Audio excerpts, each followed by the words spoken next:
trying to free your mind, Neo.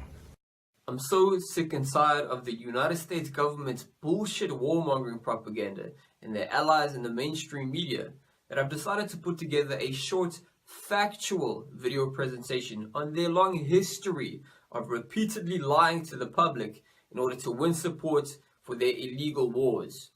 I want to start with the first Gulf War in Iraq 27 years ago, since this is probably the best example of just how low the establishment are willing to sink in order to further their selfish agendas.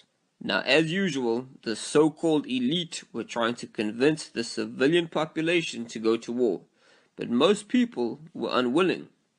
That, however, literally changed overnight when the world heard the horrific testimony of a young Kuwaiti girl named Naira. I was the youngest volunteer. The other women were from 20 to 30 years old. While I was there, I saw the Iraqi soldiers come into the hospital with guns. They took the babies out of the incubators. Took the incubators and left the children to die on the cold floor. It was horrifying. This truly shocking story of Iraqi soldiers ruthlessly killing innocent babies quickly spread around the globe. Pulled from incubators and scattered like firewood across the floor. And they had kids in incubators, and they were thrown out of the incubators so that Kuwait could be systematically dismantled. Rip babies from their incubators in Kuwait. Even Amnesty International cited Naira's haunting testimony to back up the claim that more than 300 babies were mercilessly murdered at the hands of the Iraqi government. There was just one problem with the teenage girl's testimony.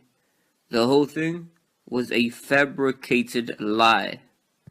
Then a rather embarrassed Amnesty retracted its report. In London, spokesman Sean Stiles said, as hard as they tried, they could not confirm it. We spoke to well over a dozen doctors of different nationalities who had been in Kuwait at the time, and they couldn't stand the story up, and it became quite clear to us that credible medical opinion was that this didn't happen. And it wasn't just Amnesty International. The story did not hold up under repeated scrutiny by reporters and human rights investigators, including Andrew Whitley, executive director of the human rights group Middle East Watch. You went to investigate. Yes, we did. You went to Saudi, Mm-hmm. and then after the liberation of Kuwait, you went to Kuwait. Correct. What did you find? We went straight to the hospitals. We were particularly concerned with going to the maternity hospital at the Al Sabah complex. This is the largest hospital in the country, and it's a hospital that has perhaps a half to two-thirds of all the incubators in the country. Did Iraqi soldiers remove babies from incubators? No, they did not. Not at all. So what the hell really happened? And who was Naira? Well, it turns out that this not-so-innocent teenage girl was really a part of the Kuwaiti royal family and the daughter of the Kuwaiti foreign ambassador to the United States. And her Academy Award winning testimony that she gave was actually thanks to the coaching she had received from a massive public relations firm named Hill & Knowlton, a company with very close ties to the US government. Craig Fuller, who until last week was president of Hill & Knowlton, was George Bush's chief of staff when he was vice president. I was involved in President Bush's campaign. I've also been involved in President Reagan's campaign, and this was like a campaign in every sense of the word.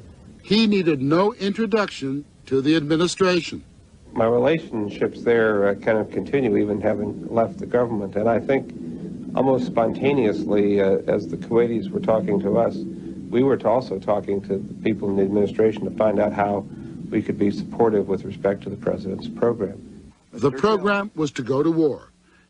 Now, as unbelievably unethical and psychopathic as this all is, it's not an isolated incident, guys.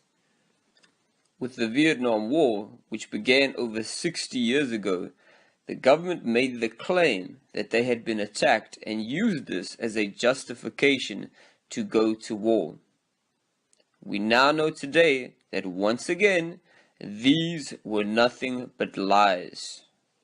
Was there anything to shoot at out there? No, I don't. I'm certain that there was not anything to shoot at right from the beginning.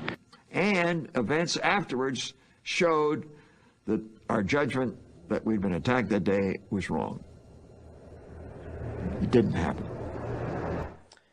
In the more recent Iraq War, we were told over and over and over again that the Iraqi government had weapons of mass destruction. The United States knows that Iraq has weapons of mass destruction. There is no doubt that Saddam Hussein now has weapons of mass destruction. And they were closely allied with Al-Qaeda. Saddam Hussein aids and protects terrorists, including members of Al-Qaeda. And again today, after all the destruction has already been caused and cannot be reversed, we know this was all bullshit lies. The time was we thought he had weapons of mass destruction. It turns out he didn't. It appears that there were not weapons of mass destruction there. You said you knew where they were. I did not. We know where they are. They're in the area around Tikrit and Baghdad and east, west, south, and north somewhat. You said you knew where they were, near Tikrit, near Baghdad, and north, east, south, and west of there. Those are your words. My words were... We know where they are. They're in the area around Tikrit and Baghdad and east, west, south. The claim that Iraq was sponsoring terrorists who had attacked us on 9/11 turned out to be false. I don't think we ever said, at least I know I didn't say, that there was a direct connection between September the 11th and Saddam Hussein. Saddam Hussein aids and protects terrorists, including members of Al-Qaeda. And what about the Libyan war just a few years ago? They claimed this was purely a humanitarian intervention. Humanitarian assistance. Humanitarian relief. Humanitarian assistance. Humanitarian and economic assistance. And that they were intervening to stop a massacre. We have intervened to stop a massacre. Well, today, thanks to the exposition of Hillary Clinton's emails and an investigation conducted by the British government's House of Commons, we once again know that these were agenda-driven lies.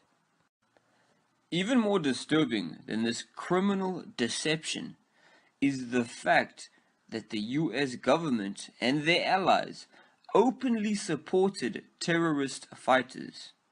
Most notably, Abdul Hakim al-Asidi and Abdul Hakim Balhaj, members of an organization called the Libyan Islamic Fighting Group, an organization that was internationally recognized before, during, and after the war by the United States, the United Kingdom, and the United Nations as an officially proscribed terrorist group.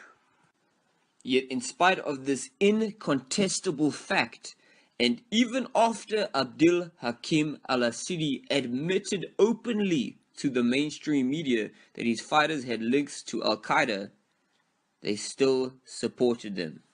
There's a Al-Qaeda flag flying over the courthouse in Benghazi in Libya, put there by the same group that we helped to oust the Gaddafi regime. What is going on in America? On one hand, we have soldiers dying in Afghanistan fighting Al-Qaeda. On the other hand, we just helped a group of people take over Libya, and the Al-Qaeda flag is flying over their capital city headquarters. What are we doing? It's time for America to get its story and its priorities straight about what we stand for as a nation. It comes as no surprise then that today, Libya, which once enjoyed the highest standard of living in all of Africa under Gaddafi, is now a failed state, and the country has degraded into chaos. And now this same methodology is being used in Syria. To provide humanitarian support. Humanitarian efforts. Delivery of humanitarian aid. We're providing humanitarian assistance. Providing humanitarian relief to the Syrian people. And thanks to declassified documents, not only do we know that they've been once again supporting terrorists, but they literally helped facilitate the rise of ISIS. The report is from 2012, and specifically, it explains the dangers of what the U.S. government is doing in Syria at the time. Remember, in 2012, ISIS, as we know them today, did not exist. Page 3 of those leaked pages state 3 facts about the situation in Syria. A, internally, events are taking a clear sectarian direction. B, the Salafists, the Muslim Brotherhood, and AQI, or Al-Qaeda in Iraq, are the major forces driving the insurgency in Syria. And C, the West. Gulf countries and Turkey, they support the opposition, while Russia, China, and Iran support the regime. Now stay with me, because if you don't know the term Salafist, that movement is an ultra-conservative Orthodox movement within Sunni Islam. The doctrine is summed up as taking a fundamentalist approach to Islam. Sound familiar? Salafist is the same belief system as Wahhabism, from which ISIS draws their radical, violent, merciless beliefs. So now let's go back to that document. Because after reading page 5 in section 8C, the Department of Defense warns this, quote, if the situation unravels, there is a possibility of establishing a declared or undeclared Salafist principality in eastern Syria. And this is exactly what the supporting powers to the opposition want in order to isolate the Syrian regime, which is considered a strategic depth of Shia expansion in Iraq and Iran. Yet, in spite of this documented evidence, and even after these Western-backed terrorists beheaded a 12-year-old boy on camera, the government and mainstream media insist on calling them rebels. Obviously, the United States government denies providing any sort of help to the terrorist groups that you're talking about. They say they provide help for the rebel groups. Tell us more about... The reality is, Jake, the reality is, and I'm glad you brought up that point, because this is an often talked about thing by people like Adam Kinzinger and others saying, well, we've got to support the moderate rebels. Every place that I went, every person that I spoke to, I asked this question to them. And without hesitation, they said, there are no moderate rebels. Who are these moderate rebels that people keep speaking of? Regardless of the name of these groups, the strongest fighting force on the ground in Syria is al-Nusra, or Al-Qaeda, and ISIS. That is a fact. There's a number of different other groups. All of them essentially are fighting alongside, with, or under the command of the strongest group on the ground that's trying to overthrow us. And what about the first chemical weapons attack in 2013? The Obama administration claimed they knew for a fact that the Assad regime did it. The facts cannot be denied. We know the Assad regime was responsible. But later on, we found out that this was another unsurprising lie. That the most radical jihadi, if you will, opposition group, rebel group, al-Nusra, we're talking about serious Salafists, Wahhabis, what you will, had access to sarin. There was a lot of intelligence reporting about it. The White House can say anything they want about it, but that is a fact, that they had access to sarin. So when the incident took place, the one thing they didn't do is they didn't consider the possibility that al-Nusra could have been one of the people that involved. They went right away to the notion that it had to be Bashar, and the world's press went with them, including the American press, and in fact, they didn't have much of a case. So why should we trust this criminal government now? When you have a history of compulsive lying, of course you lose credibility in my book. Now I want to make this very clear. This is not about siding with the Russian government or the Syrian government or any other government, since this system of exploitation extends far beyond the illusion of governments or countries. This is about us, the people, from all over the world, siding with each other.